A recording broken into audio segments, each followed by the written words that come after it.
시편 119편 103절 말씀 우리 함께 읽습니다. 시작. 주의 말씀의 맛이 내게 어찌 그리 단지요 내 입에 꿀보다 더 다니이다. 한 번 더요. 시작.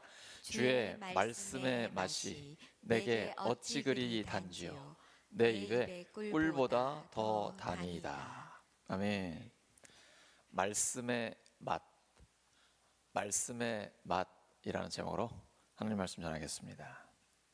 오늘 새벽에 제가 설교 준비하면서 일부러 한번 꿀을 한 수저 먹어봤습니다.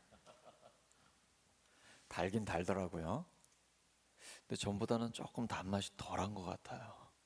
이 말씀의 맛이 너무 달아가지고 제가 토요일 저녁에는 설교 준비하다가 혼자 조용히 식당에서 밥을 먹거든요. 그래서 어제도 교회 옆에 있는 식당에서 혼자 식사를 했습니다. 근데 밥을 먹다 말고 하나님의 은혜가 폭포수같이 임하는 거예요. 그냥 비빔밥을 먹고 있었는데 아무것도 안 했고 밥 먹다가 기습을 당했습니다. 그 은혜가 얼마나 큰지 제 마음을 어루만져서 치유하시고 회복시켜 주시는 거예요. 그 감격이 너무 커가지고 눈물이 나오기 시작하고 콧물까지 나오기 시작하는데 제가 조금 당황했습니다. 마침 식당에 손님이 아무도 없었거든요. 그래서 다행이지. 그래서 밥을 먹으면서 계속 울었습니다. 하나님 은혜 너무 감사해가지고 제가 전혀 예상하지 못한 때와 장소에서 하나님의 은혜가 충만하게 임한 거예요. 그래서 이게 밥을 먹는 건지 눈물을 먹는 건지 모르게 그렇게 정말 맛있게 먹었는데 하나님의 은혜가 훨씬 더 맛있죠. 말씀의 맛은 그와 같습니다. 꿀하고 비교가 되겠습니까? 꿀 하면 그래도 우리가 자연계에서 가장 단 것 중에 하나일 텐데 그거와 비교할 수 없는 영혼의 기쁨이 있는 것이죠. 하나님의 말씀은 우리의 영혼을 살려요. 특별히 어려울 때 큰 힘이 됩니다. 우리 지난주에 룻기를 깊이 묵상했는데 제일 복받은 사람은 저예요. 룻기를 깊이 묵상하면서 하나님이 저에게 주신 큰 위로와 힘과 격려가 너무 컸습니다. 너무 행복했어요. 절절히 저의 가슴에 다가오는데 우리 성도님들께도 그러한 큰 힘이 되기를 바랍니다. 하나님의 말씀은 우리의 영혼을 살려요. 깊은 곳부터 회복시켜 주십니다. 그래서 시편의 시인들은 하나님의 말씀이 내 영혼을 소성시킨다라고 합니다. 회복시킨다라고 얘기해요. 그럼요. 그래서 오늘도 지금 주님의 말씀이 너무 단데 꿀보다 더 달다. 내 삶에 직접적인 영향을 미친다라는 거예요. 그 말씀이 영혼에 깊이 새겨 들어오거든요. 그러니까 하나님의 말씀은 일반 책과는 전혀 달라요. 건성으로 읽으면 무슨 말인지 몰라요. 성경을 읽다 보면 굉장히 어려울 때 있으시죠. 그때는 그냥 대충 읽어서는 안 돼. 이건 소설처럼 일반 신문 읽듯이 그렇게 읽으시면 깨달을 수가 없어요. 왜냐하면 성경은 신적인 언어잖아요. 하나님의 말씀이기 때문에 그 앞에 머물러 있어야 돼요.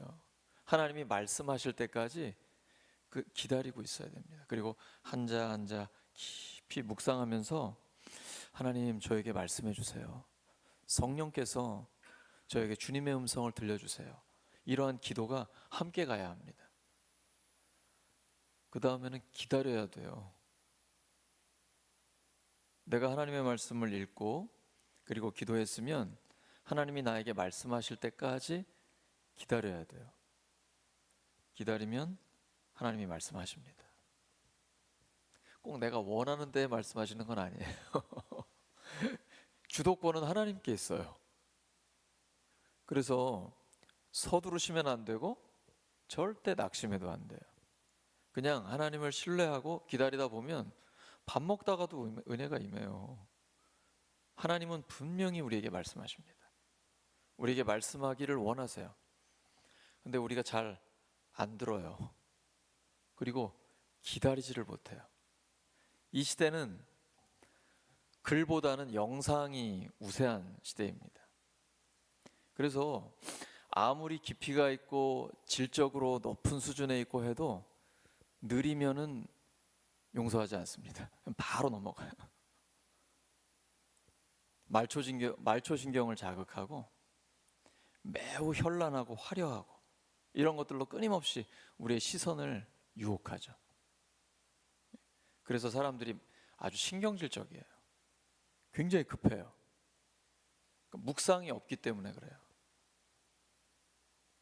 하나님은 글로써 우리에게 말씀하세요. 그래서 신앙생활을 할 때는 이 성경과 글을 깊이 대하는 게 굉장히 중요합니다. 하나님의 말씀을 깊이 묵상하지 않으면 믿음이 자랄래야 자랄 수가 없어요. 말씀이 하나님이기 때문이에요. 요한복음 1장 1절에 기록되어 있잖아요. 태초에 말씀이 계시니라. 이 말씀이 하나님과 함께 계셨으니 이 말씀은 곧 하나님이시니라. 말씀이 하나님이거든요. 그래서 그 말씀 앞에 기다리고 머무르고 참아야 돼요. 그래서 하나님이 응답하실 때까지 거기에 있어야 돼요. 그럼 하나님은 어김없이 우리에게 말씀해 주십니다. 예수님은 사람이 떡으로만 살 것이 아니요 하나님의 입으로부터 나오는 모든 말씀으로 살 것이니라 라고 하셨습니다. 사탄이 유혹을 했습니다. 시험을 했어요. 예수님이 어떻게 이기셨습니까? 무엇으로 마귀를 물리치셨나요? 기록된 말씀입니다. 그 말씀이 신명기에 정확하게 기록이 되어 있습니다. 이건 굉장히 중요합니다. 예수님이 시험을 이기시는 그 방법은 성경을 정확하게 들고 그대로 마귀를 공격한 거예요. 그럼 마귀는 떠나가게 돼 있습니다.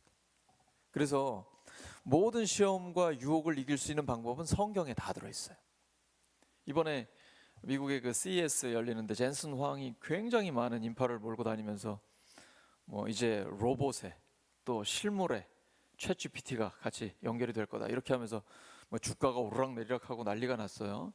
근데 여러분, 최첨단의 정보들이 모든 지혜가 우리의 삶의 모든 능력과 생명력이 다 성경 안에 들어있습니다. 해 아래 새 것이 없습니다.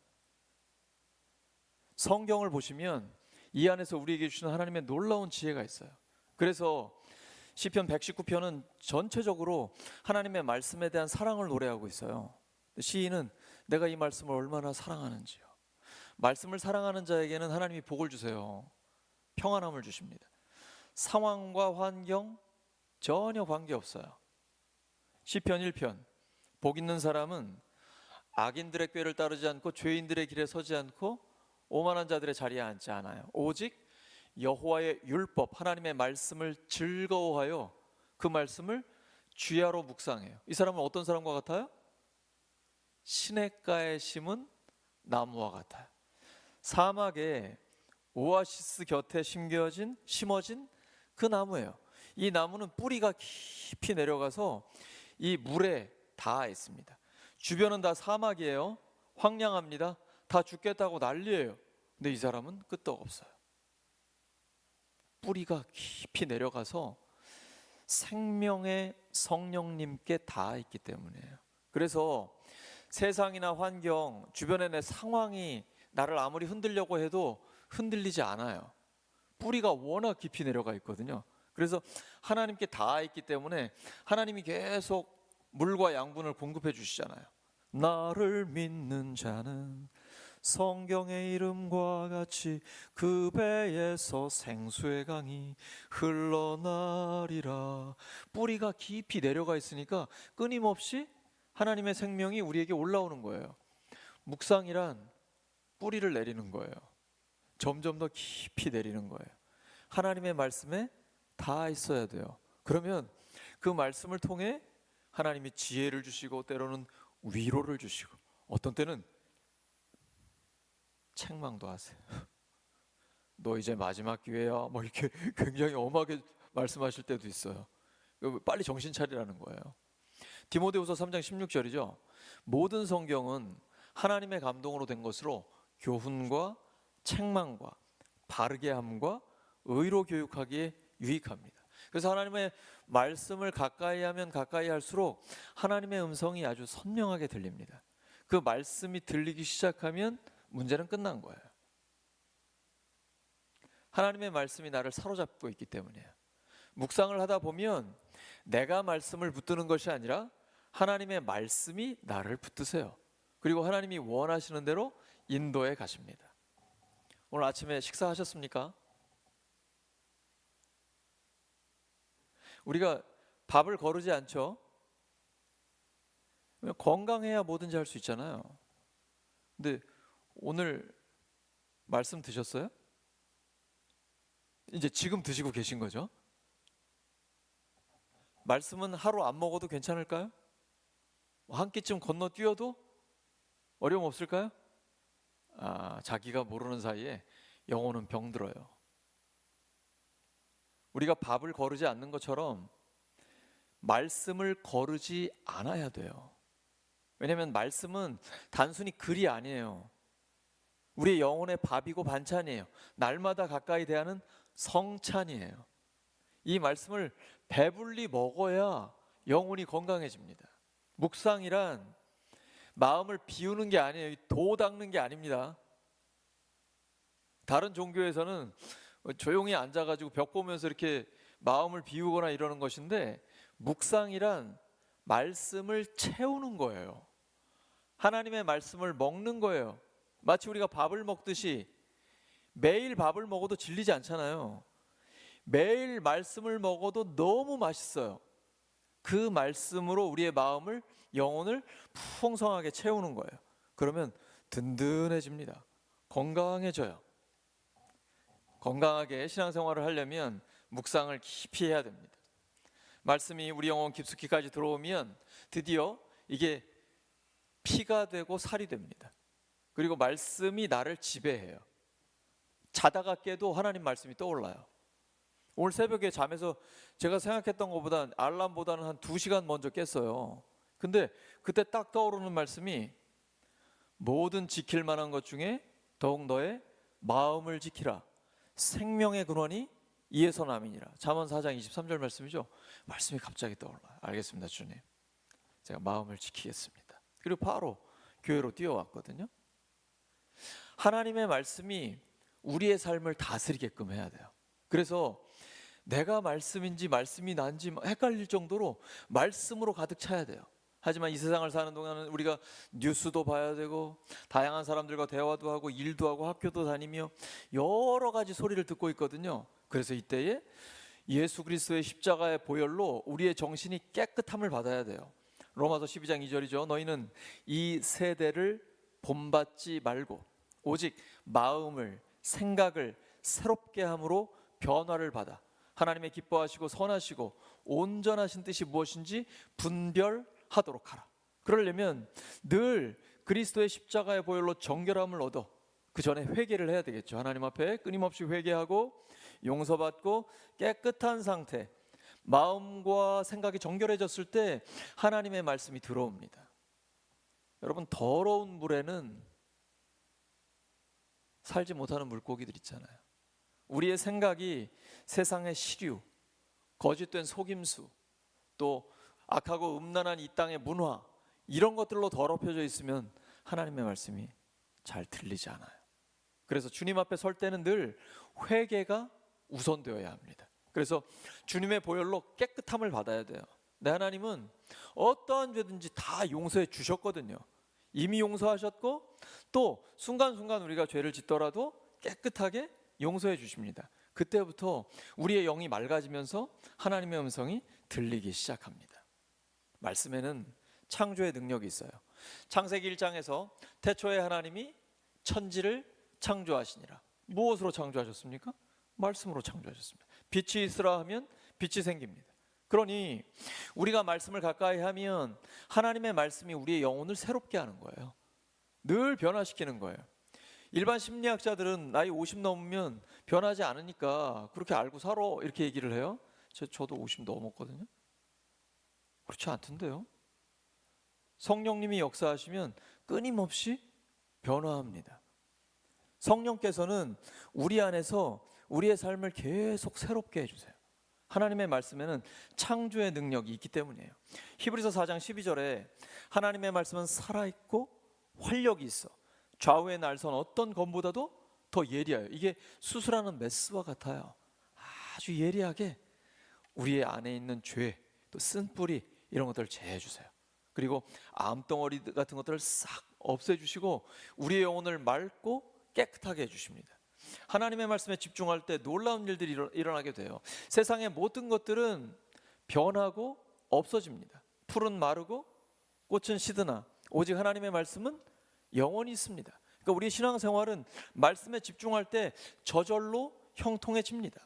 그래서 사도 바울은 골로새 교회 성도들이 이렇게 됐으면 좋겠다라고 간절한 마음을 표현해요. 골로새서 3장 16절입니다. 시작. 그리스도의 말씀이 너희 속에 풍성히 거하여 모든 지혜로 피차 가르치며 권면하고 시와 찬송과 신령한 노래를 부르며 감사하는 마음으로 하나님을 찬양하고. 그리스도의 말씀이 너희 속에 풍성히 거하여, 하나님의 말씀으로 우리 자신을 가득 채우라는 거예요. 그러면 그 말씀이 나를 다스리고 인도하게 되는 것입니다. 그런데 그러지 않으면 쉽게 변질됩니다. 우리 예수님 믿고 구원 받았습니다. 하나님의 자녀예요. 천국 백성입니다. 하지만 우리 안에는 죄성이 있어요. 죄로 기울어지는 경향성이 있습니다. 가만히 있으면 가만히 있는 게 아니에요. 내가 지금 수십 년 동안 아니면 모태신앙이니까 난 가만히 있어도 내 신앙은 평균은 유지할 수 있어. 큰 착각입니다. 그럴 수 있는 인간은 세상에 존재하지 않아요. 우린 다 죄인이고 용서받은 의인이거든요. 이 땅에 사는 동안에는 죄성이 있어요. 그리고 마귀가 우리를 가만두지 않고 세상이 우리를 끊임없이 흔들고 유혹합니다. 가만히 있으면 죄로 기울어지게 되어 있어요.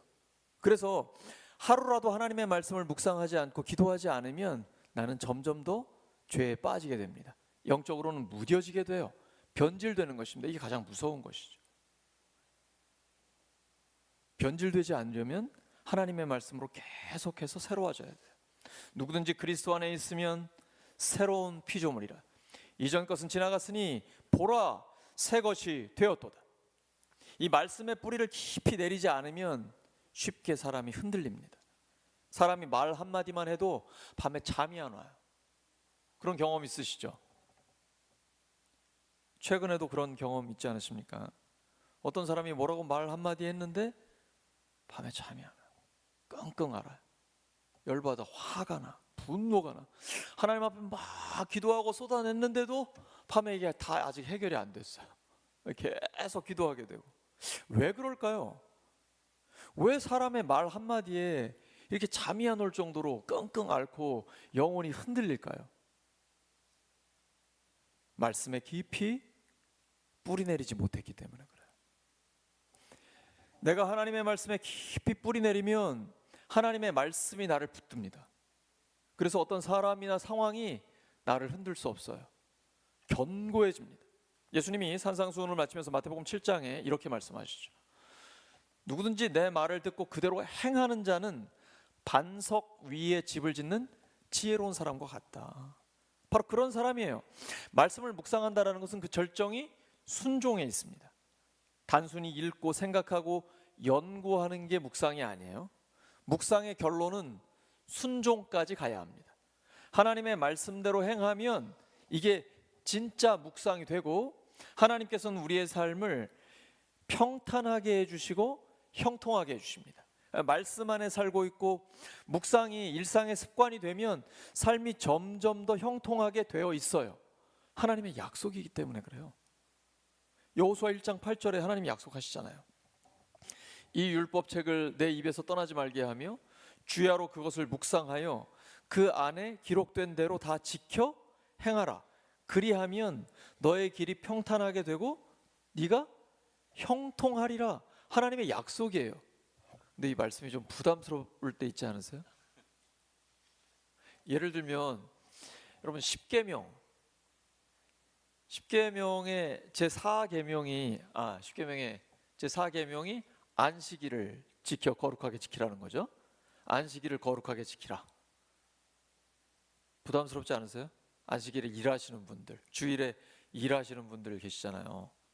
그러면 이 말씀이 무슨 뜻일까요? 너 주일에는 문 닫고 돈 좀 적게 벌어라. 하나님 이런 말씀하시는 거예요? 아닙니다. 주일을 잘 지켜서 하나님께 예배드리고 주님의 품 안에서 안식을 누리면서 너 행복하게 살아라. 우리가 행복하게 살기를 원하시는 하나님의 뜻이 담겨 있어요. 성경을 우리에게 주신 목적이 있어요. 우리를 구속하시려고 하거나 얽매이게 하시려는 게 아니에요. 우리를 행복하게 하시려는 게 하나님의 목적이에요. 묵상은 말씀을 통해서 이렇게 우리가 행복하기를 원하시는 하나님과 깊이 교제하는 것입니다. 신자의 능력은 하나님과의 관계에 있어요. 예수님 믿는 사람의 능력은 오직 하나님으로부터 오는 거예요. 하나님께서 성령의 권능으로 함께 하실 때 그 능력이 나타나게 되는 것입니다. 묵상의 목표는 하나님을 점점 더 깊이 알아가는 것입니다. 말씀을 읽고 주의 음성을 듣고 말씀대로 순종하고 하나님의 역사를 경험하다 보면 이 말씀이 점점 더 즐거워집니다. 누가 하지 말라고 해도 스스로 해요. 눈만 뜨면 하나님의 말씀 앞에 섭니다. 시간만 나면 그게 학교건 직장이건 가정이건 어디에서건 하나님의 말씀을 펴요. 왜냐하면 실제적인 유익을 주시거든요. 내 영혼에 힘을 줘요. 신앙생활이란 속사람의 문제잖아요. 이 속사람을 어떻게 강건하게 하실 거예요? 말씀을 잘 드셔야 돼요. 꼭꼭 씹어서 내 영혼 깊숙이까지 들어와 이게 용해가 되고 흡수가 돼서 머리끝부터 발끝까지 말씀으로 가득 차야 돼요. 그러면 이 말씀이 역사하기 시작합니다. 말씀이 나를 계속해서 인도하고 필요할 때마다 지혜를 주세요. 그리고 어떤 때는 누구에게 연락을 해봐라 이런 아이디어를 계속 주시고, 이러면 목사한테만 주시는 게 아니라 여러분이 직장에서 가정에서 학교에서 필요할 때마다 모든 걸 가르치세요. 성령께서는 모든 것을 가르치시고 모든 진리 가운데로 인도하시며 주님의 말씀을 생각나게 하세요. 그래서 말씀 묵상할 때는 항상 성령님의 도우심을 구하셔야 돼요. 성경은 성령의 감동으로 기록되었기 때문에 성령님이 우리에게 가르쳐 주셔야 돼요. 성령님은 꼭 내 옆에 계셔가지고 항상 내가 필요하면 언제든지 가르쳐 주시려고 준비하고 계신 과외 교사와 같아요. 성령님은 우리의 스승님이에요. 완벽한 교사예요. 그래서 성령님께 의뢰하면 우리에게 항상 하나님의 뜻을 알려주십니다. 놀라운 지혜를 우리에게 주시는 거예요. 말씀으로 하나님과 교제를 하다 보면 구체적으로 실제적으로 내 삶에 오셔서 말씀하시고 도와주시고 그리고 인도하시는 것을 깨닫게 됩니다. 신앙생활이 결혼생활과 비슷해요. 부부가 결혼생활을 하다 보면 점점 더 깊이 사랑하게 됩니다. 아주 친밀해져요. 그러면 뭔가 계속 더 해주고 싶어요. 말을 안 해도 뭔가 자꾸 해주고 싶어요. 이 순종이라는 건 관계에서 나오는 거거든요. 남편과 아내가 아주 친밀해지고 관계가 깊어지면 말하지 않아도 뭔가 자꾸 해주고 싶어요. 근데 그때 이제 말을 한마디 하면 당연히 해주고 싶은 거죠. 순종이란 관계에서 나오는 거예요. 하나님과 우리의 관계도 마찬가지입니다. 우리가 말씀을 묵상하면서 하나님과 점점 더 친밀해지잖아요. 그러면 하나님께 순종하고 싶어져요. 때로는 순종이 굉장히 어려워요. 예를 들어 원수를 사랑하라. 저는 그 말씀이 참 어렵더라고요. 근데 원수를 사랑하라라는 말씀에 순종을 하게 돼요. 만약에 순종을 안 하면 어떻게 될까요? 주님, 저는 저 왼수는 도저히 용서를 못하겠습니다.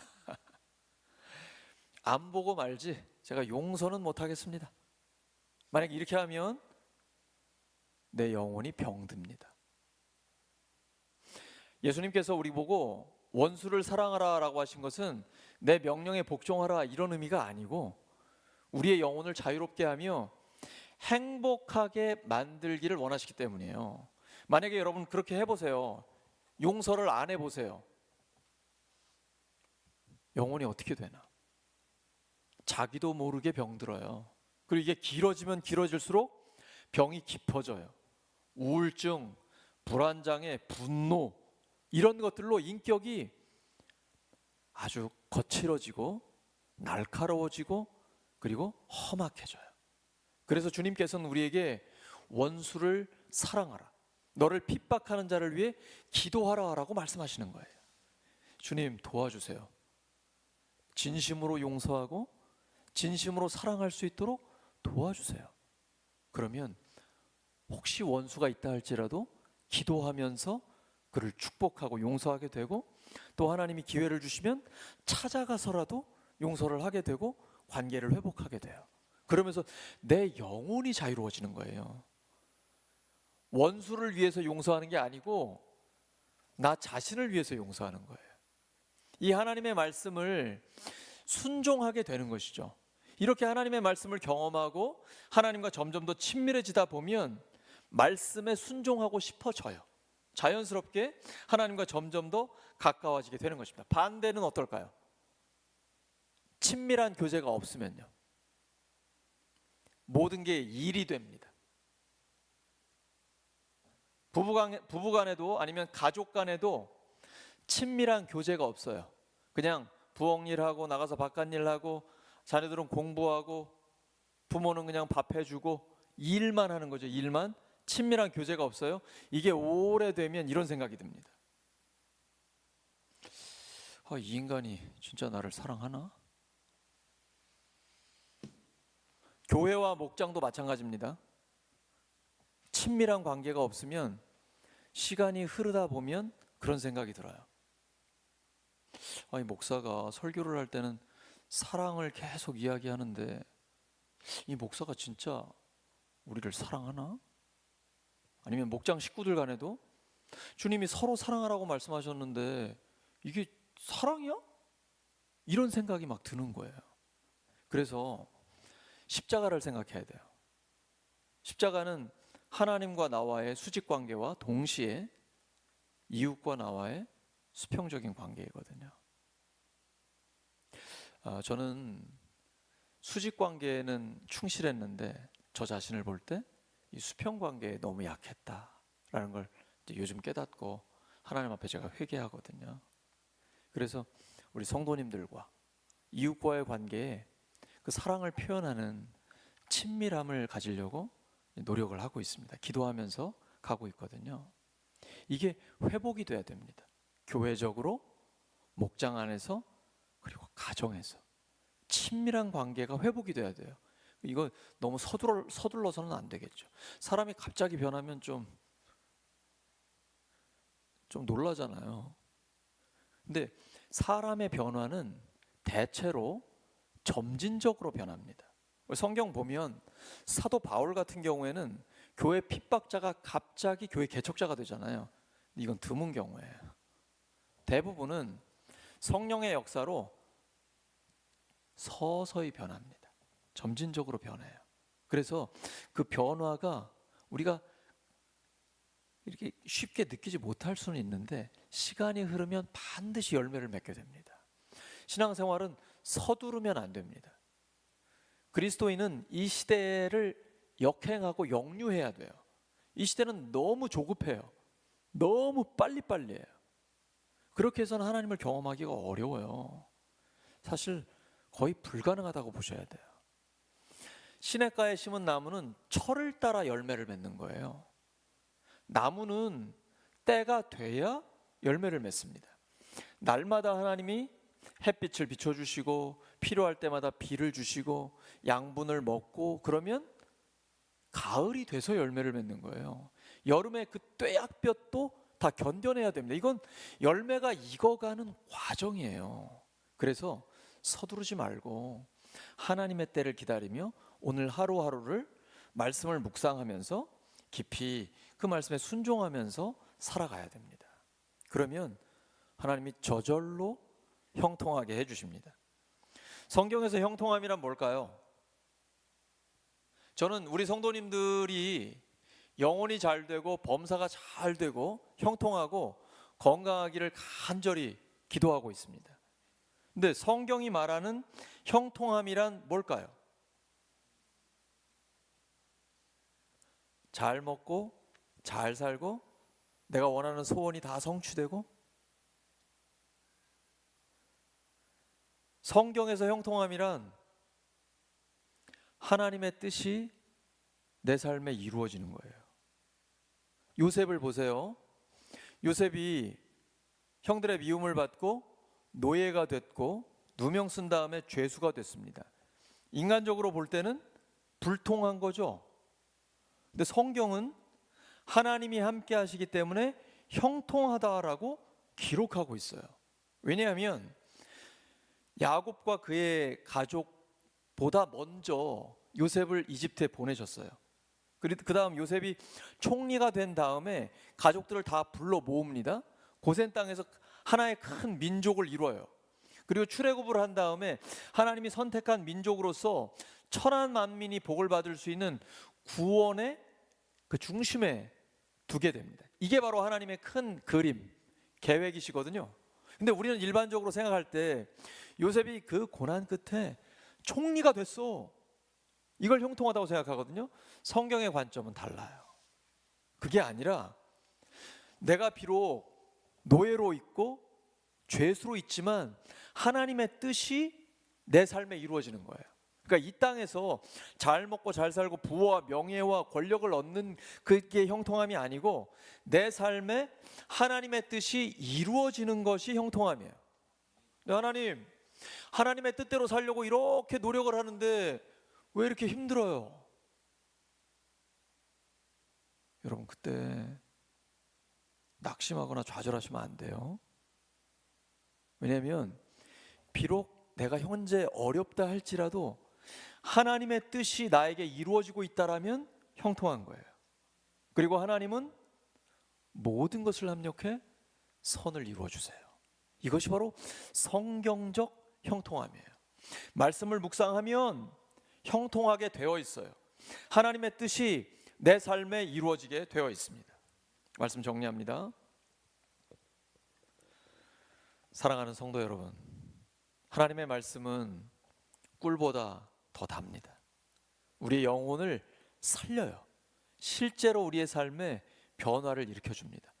특별히 위기 가운데, 고난 가운데 이길 수 있는 엄청난 힘이 하나님의 말씀에 있습니다. 말씀을 묵상하면서 하나님과 더 친밀하게 교제하고 하나님을 더 깊이 경험하시기를 예수 그리스도의 이름으로 축원합니다. 말씀 붙들고 함께 합심하여 기도합니다. 하나님 아버지, 도와주심을 감사합니다. 오늘도 주님의 말씀을 붙들고 하나님 앞에 나아갑니다. 하나님 도우셔서 말씀을 묵상하면서 주님의 음성을 듣게 하시고 그 말씀대로 순종하여서 하나님이 역사하시는 것을 체험하게 해주시옵소서. 더 나아가서 점점 더 하나님의 말씀이 즐거워서 말씀 묵상이 더 깊어지게 해주시옵소서. 하나님, 은혜를 폭포수같이 부어주시고 하나님 더 깊이 만나기를 원합니다. 역사해 주시옵소서. 도와주시면 감사합니다. 하나님과 더 친밀한 교제가 있게 해주시옵소서. 말씀의 맛을 알아가는